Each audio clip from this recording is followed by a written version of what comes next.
We've got so much to talk about tonight. New press secretary who dissed. Taylor Swift is going to the Super Bowl, and the January Sixers have a new hobby. But first, let's get to the latest news in the Trump administration in another edition of The Second Coming of Donald J. Trump. I'm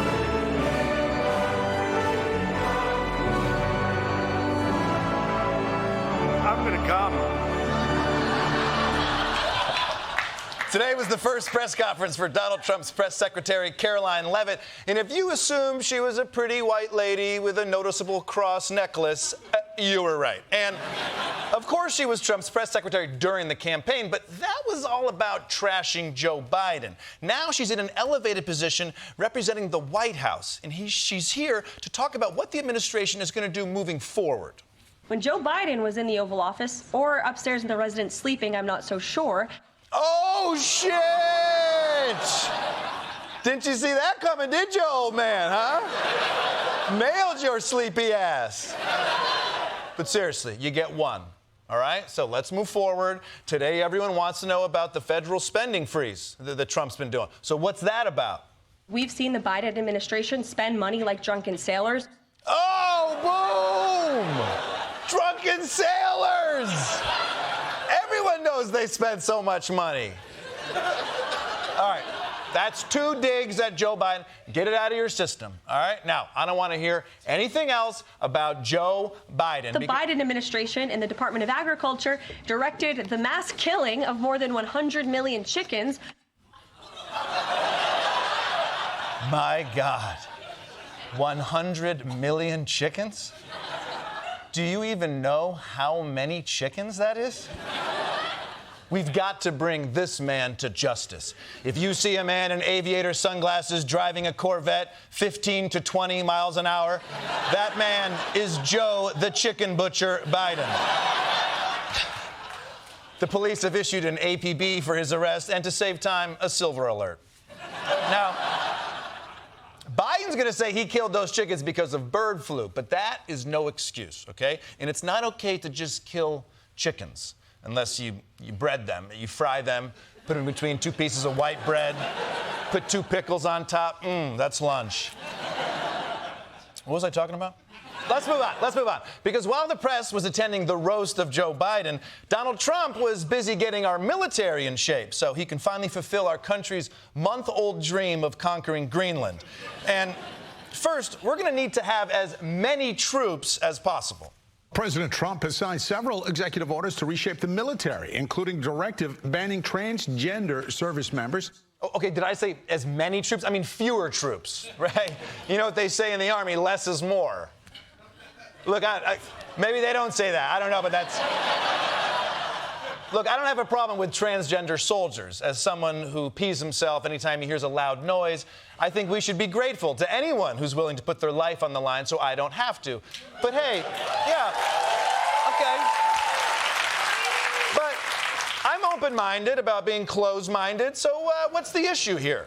President Trump signed an executive order calling transgender people unfit to serve. One part says being transgender is, quote, not consistent with the humility and selflessness required of a service member. Another says being trans conflicts with, quote, an honorable, truthful, and disciplined lifestyle, even in one's personal life. Yeah, well, look, it makes sense that the military has to be honorable, truthful, and disciplined. Sure, this is your Secretary of Defense, but that's all the more reason that the rest of them have to have their shit together. It's like how every Beatles album had to be packed with hits to make up for that one song that Ringo wrote about wanting to f*** an octopus or whatever. I gotta say, the military sure has a lot of ethical rules for their mission of killing people. Hey, you want to blow some guy's head off? You better say please and thank you. But to be fair, Trump had another argument against trans soldiers as well. They specifically cite readiness with transition surgeries. If you have a transition surgery, the recovery time and the narcotics that you have to be on as part of the process could affect your readiness for up to 12 months. Oh, up to 12 months. Do you know how long our wars last? I think they'll have you back in the game in no time. Vietnam War, 11 years. Afghanistan War, 20 years. Even our storage wars last 15 seasons. First of all, transgender people make up 0.1% of the military. So, Commander-in-Chief, you're ruining the lives of people who are dedicated to serving America while doing nothing to affect the larger military. I don't see why a transition surgery should affect readiness more than any other surgery. Trump is acting like they're doing transition surgeries on the front lines. Medic! I need a medic over here. We got to get this guy a labia, stat. Also, what do you mean readiness? Modern war is just telling a drone to drop bombs. Pretty sure it doesn't matter what your sex is to go like this. That's how they drop bombs. But Trump isn't just doing bad things to good people, he's also doing good things to bad people. It's been a week since he pardoned everyone who had a normal tourist visit to the Capitol on January 6th, and I'm sure they're making the most of their second chance, right? A man pardoned by President Trump for his role in the January 6th riot was shot and killed by an Indiana deputy during a traffic stop. Okay, well, except for that guy. Yeah, I mean, that guy really wasted a presidential pardon. Look, if I ever get a presidential pardon, I'll tell you what I'm not going to do. I'm not going to get shot to death. So what exactly happened there? Police say the deputy tried to arrest Matthew Huddle on Sunday, but he resisted and the deputy shot him. Investigators say Huddle had a gun. A routine traffic stop ending in the police shooting a man they claimed had a gun. Ordinarily, this is the kind of thing liberals would cry police brutality. But if it's a January 6th, sir, I have a feeling they're going to be like, oh, look, we need to back the blue on this one. Liberals are getting so much whiplash trying to decide if this cop is bad or good. Rachel Maddow is going to be in a neck brace. But aside from the ones who are dead, all the rest of the January 6 rioters who Trump released from prison must be so happy right now. Houston authorities are trying to find a man pardoned by Donald Trump for his role in the January 6th riots. Andrew Tate is wanted for a 2016 charge of a solicitation of a minor. Oh, okay, well, not that guy also. But stop. But look, any group as large as the January 6th crowd is going to have one sex creep in it. There's probably one in our audience right now. Raise your hand if you're a sex creep. That guy in the plaid shirt, that woman. Sir, come on. The point is, all the rest of the partners they're fine. They're doing fine. A Mint Hill man who pleaded guilty to his involvement in January 6th is possibly facing other charges. Court documents show David Daniel is facing child pornography charges. Wait, what? I'm starting to worry that the people who broke into the Capitol and took a shit on Nancy Pelosi's desk are not upstanding citizens. You know what? Forget about those two pedophiles. Andrew Kyle Grigsby of Louisville, who was pardoned for spraying Capitol Police with bear spray, is currently incarcerated in a Kentucky prison for 2 counts of child pornography. Jesus Christ! At this point, it might have been better for them just to stay in prison, At least then they were heroes.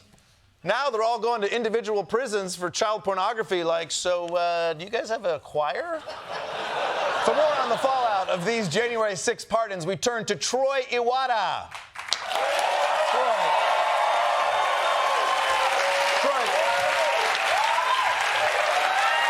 It seems like a lot of these people who got pardons have other problems with the law. Yes, Michael, I don't want to overgeneralize, but it does seem like 100% of them are sex criminals. Okay. That does seem like an overgeneralization. It does, doesn't it? That's like saying all trans people are unfit to serve in the military. It's ridiculous. Okay. Well, how are the police going to recapture these people who are wanted for sex crimes? Oh, I don't think the police would waste their time on these silly predators. But hey, random, did you know they're certifying Joe Biden as president again right in the Capitol building over there? It would be a shame if any January 6ers stormed in there to stop him from taking power. That looks like a prison. No. This is This is the U.S. Capitol, obviously, and they are about to certify Joe Biden right over there, just past those heavy barred doors of the Capitol that lock from the outside. Troy, is this an elaborate sting to catch the child predators that did January 6th? Shut the up, Kosta. Okay? This is a very real thing that's happening. Oh, look, there's Mike Pence just walking around with his neck fully exposed.